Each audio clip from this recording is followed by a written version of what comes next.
A lot of talk about the people. I was trying to figure this one out. Shannon, help me. What do you make of what he said? And it doesn't take much for me to figure this out. This relationship seems beyond repair. Skip, he mentioned a lot of people, but he didn't mention the general manager. He didn't mention the CEO, Mark Murphy, or the DM, Brian Gutekunst.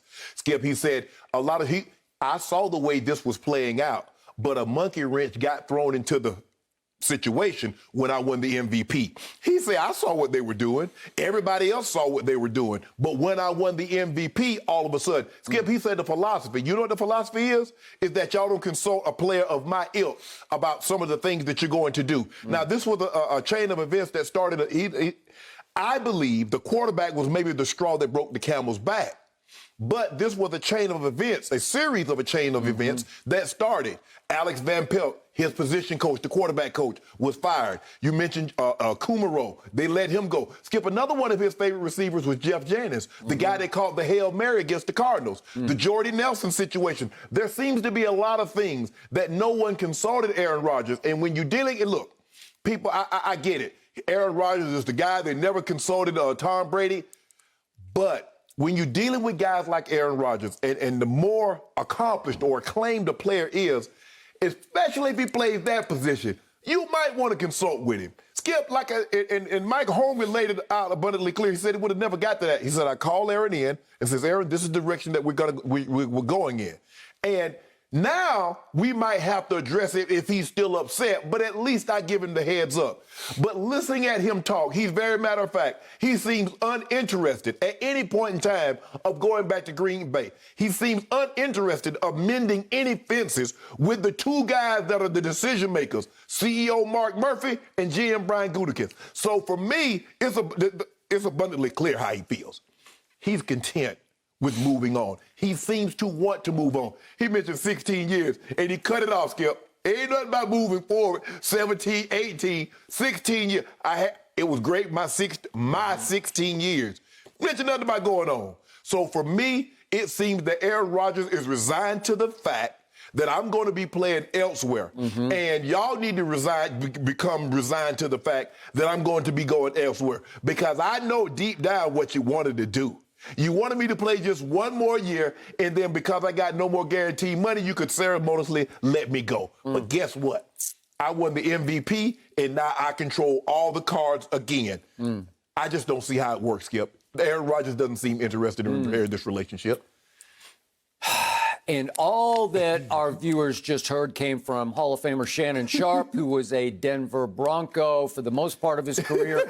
And he would love to see Aaron Rodgers become Denver Broncos quarterback next year. I mean, I wouldn't fight it. You wouldn't fight it. And by the way, there was a report that just, last week, Aaron Rodgers played golf with John Elway, who happens to be the overseer of the Denver Broncos. They did? I don't know. It smells like tampering to me. They don't tamper, man. It's a public golf course. They just happen to be members at the same course. Okay. Oh, they do? Really? No, I don't know that. I just make that. I don't know, Skip. My biggest takeaway is that Aaron Rodgers is a piece of work. He is a brilliant media manipulator, a master media manipulator, to the point that he said a whole lot without really saying anything. There was nothing dramatic or definitive in anything he said. Did he say, I want out? Right. Did he say, I want in? Did he say, I'm going to be a Packer for life? Or did he say, I will not be a Packer next year? He didn't say any of that. But I think, Skip, you know what he was saying is that if you listen at Brian Gutekunst talk and some of Mark Murphy said, they made it seem like there was no issue going on with Aaron Rodgers. And from him talking, there's an abundance of issues going on, and they have not been resolved because he keeps saying philosophically. Okay. I thought he was very cryptic in what he said, but he was cryptically brilliant in what he said, cryptically effective, because he has the whole NFL nation buzzing about what did he say or not say. And it came across as a non-demand demand, because there's demand between the lines, but you got to read all between the lines. Yes. So I took this as a DM, as in direct message, straight to Mark Murphy, who does oversee the Packers. Yes. He effectively operates, does Mark Murphy, as the owner of the Packers. Correct. Sort of the Jerry Jones of the Packers. Correct. Am I right? Correct. They are publicly owned. Right.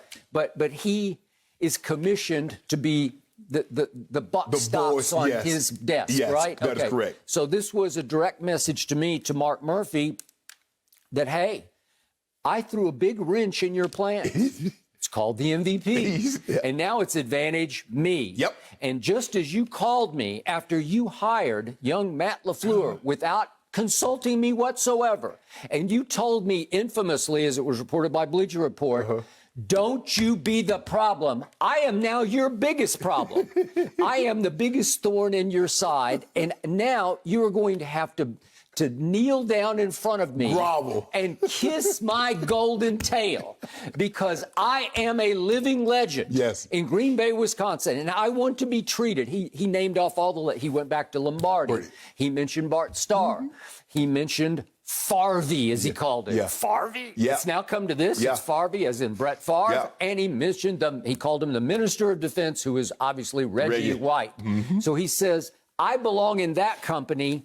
Now you need to treat me like I belong in that company, because that's who the Packers are. That's what we stand for. Living legends, monuments on the field. It's not about the CEO. It's not about the general manager. It's about the players. Okay. So I took this as a demand that the GM, Brian Gutekunst, is gone. And I would make that a package deal. I don't think he's sold on young Matt LaFleur either, because what happened on 1st and goal at the 8, incomplete. And then on 4th down, the young coach said, I give up. I've seen enough. We kicked the field goal. And obviously Aaron Rodgers has not let that one go. Am I right? Right. Okay. So to me, but he did win the MVP under LaFleur, Skip. So I think that gives him a little. I don't know, but that's Gutekunst's guy. Right. You know, they're joined at the hip. Correct. So I'm just not so sure that he's sold on him either, because he was forced on Aaron. Right. Aaron sort of had to grit his teeth and sort of grin and bear young LaFleur. I think he considers himself much smarter than LaFleur, and as he sees LaFleur gain more and more power and sort of stature in the organization, I don't think he loves that either. That's just me. I guess Rodgers say Kyrie, I really don't need no coach. You know, I coach. Well, that is a fact. I'm so good. You know, I really don't need you, bro. So what have we seen this whole offseason? It has been Aaron Rodgers' mission over America to stick it back to the pack. Am I right? Because through ex-players and even current players that he's friends with, he has dropped hints into the media about, I want out, or else, you know, I need this changed or that changed. I need Gutekunst gone, or whatever. Hint after hint after hint has been dropped through his sources, who would be his teammates, ex-teammates. Okay, so we saw that. Then we saw him audition for Jeopardy and make a big public play out of, I want to replace Alex Trebek permanently, right? I want to be the new permanent host of Jeopardy, and I can do both, which I think is insane, because I don't think you can do both, at least do well at both, because, as you know, playing franchise quarterback, it's 365. Skip, all it's going to do is take 46 days after the season. But again, I thought that was just daring the Packers. I dare you. I dare you, because I'm going to do this if you don't do that for me. And then I just mentioned the John Elway golf, so that's just another one. And then we had the video. And trust me, Aaron Rodgers knows exactly what video is going to get leaked or posted. And it was supposed to be, the first day of OTAs, and he has traditionally shown up for all the OTAs. He got 500,000 workout bonus, 500K. Okay, so and normally they pick that up. That's easy. I go work out, do a little lifting weights, meet a little bit. I get that little easy money. I got it. But yesterday he didn't show up for OTAs for the first time. I guess it's the first time in his career. He said it was reported that he's always there. I get that little money. And yet, where was he? Somehow video gets posted of him celebrating. It looked like he was at a wedding or something in Hawaii with Shailene Woodley, right? Miles Teller. They acted together in The Spectacular Now, if you saw that in 2013, and so they must be still very close friends. So it was Miles and his wife, and Aaron and Shailene, and they're just having a big old good old time, right? It's the offseason. That's what it's It kind of looked like they'd had a couple of sleeves. Is that what you call it? Sleeves of tequila, right? It just kind of looked like it, because they were having fun. I mean, look at Aaron got the hair growing back. Yeah, he got the hair slicked back, and boy, they're just dancing the night away. Way to go, Aaron. And this hits social media on the day of OTAs. You don't think that was carefully plotted? Skip, I know. You remember there was another guy that did something very similar. You remember when the Patriots were having OTAs and Tom Brady was in Qatar? Or no, he was in Morocco. And he was on the back of a camel and everybody said, Tom Brady never misses. That was the first sign, Skip. Maybe. That was the first sign. He's like, okay, I'm about to get up out of here. Except that's a guy who wins Super Bowls. And I just need to put this back in context, your favorite word. What? Aaron Rodgers is 7-8 in the postseason since his long ago Super Bowl. No, but I was just correlating, Skip, is that Tom Brady always showed up for OTAs. He never missed offseason conditioning. This was the first time that all of a sudden, in the video of him on the camel or him in Morocco would happen to get posted the very day his teammates are doing OTAs or mini caps or something like that nature. Okay, but remember what was happening at that point. He'd even thrown for a playoff record 505 in that Super Bowl against the Eagles, and they lost 41-33. 41. Wait a second. Nick Foles hung 41 on Belichick. And guess what? With no Malcolm Butler in the lineup. He just won the MVP almost unanimously. Okay. And he normally shows up. And they say this is probably the first time that he hasn't. Does he show up in the postseason? Not really. I still take it.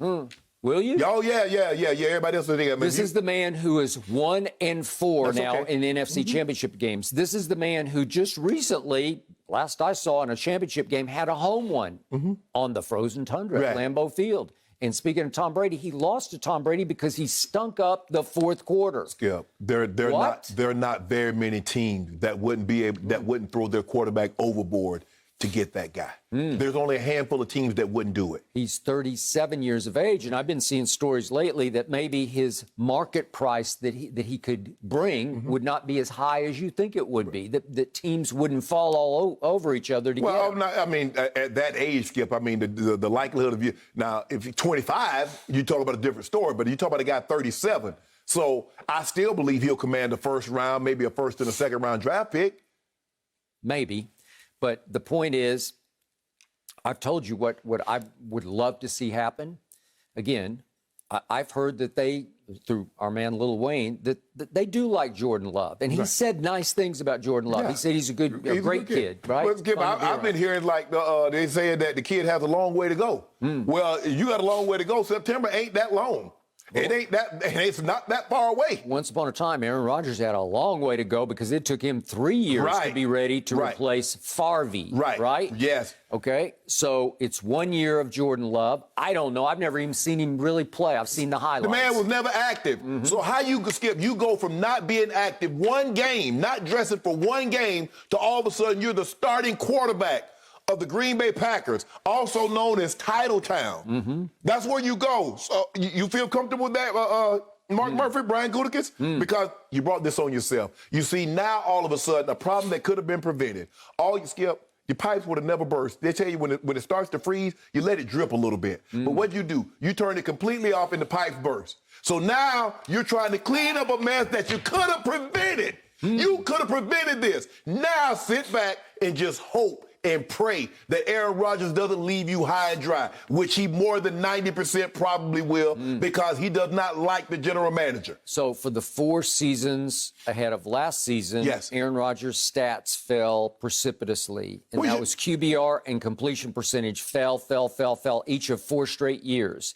And again, they were 1-3 because they'd gotten blown off the field in the NFC Championship game at San Francisco, and Aaron really stunk that one up. So did everybody. So did the team. So did the defense. They thought he felt so bad, so don't draft a quarterback. Go ahead and release Aaron Rodgers. Let him go. You could have done that. If they didn't think Aaron Rodgers could play, not only would they have drafted a quarterback, they would have let Aaron Rodgers go. Why didn't they let him go? So if you think his numbers are dropping, why you want to hold on to him now? Because you believe he's more like the MVP we saw last year or the previous 4 years? Which do you think they believe? Because they wouldn't be trying to move heaven and earth to get him. Why they flying back and forth? Who flies cross country to kiss somebody's butt? I wish I might, but that's what they've been doing. Now all of a sudden, he's like, oh, what you've been saying? Well, Aaron, your last 4 years, okay, my last 4 years hadn't been the best. Okay, so why y'all at my doorstep? I'm talking through the ring cam. I ain't answered the door. I'm talking to them. Why y'all here? Remember, y'all said my stats were dropping. You took a quarterback in the first round. You traded up to get him. You got rid of my quarterback coach and Alex Van Pelt. I never forgave him for that. You didn't sign Jordy Nelson and Jeff Janis and Kumaro. So why y'all at my door? Why are you trespassing? Get off my property. I still believe Aaron Rodgers wants to be the Packers quarterback till death do them part, so to speak. Nah. I believe that. And I believe he wants that 3-year, big guaranteed top. Well, you don't have to give him $50 million. I mean, you're talking about 3 years at $50 million a year. He wants a guarantee that Jordan Love will be sitting and waiting for the next 3 years. Well, Skipper, you get a man $100 million for guarantee. He gonna be sitting for the next 3 years. So I believe that's what he wants. I do not believe he wants the pressure of having to start over this late in life. And if you're that guy, if you that guy, Skip. Well, are you that guy? Yeah, he that guy. He that dude. Thank you for watching. You can subscribe here to get the latest from the show, and be sure to check out more of the best clips from Undisputed, or go watch a few other segments from our other shows on FS1.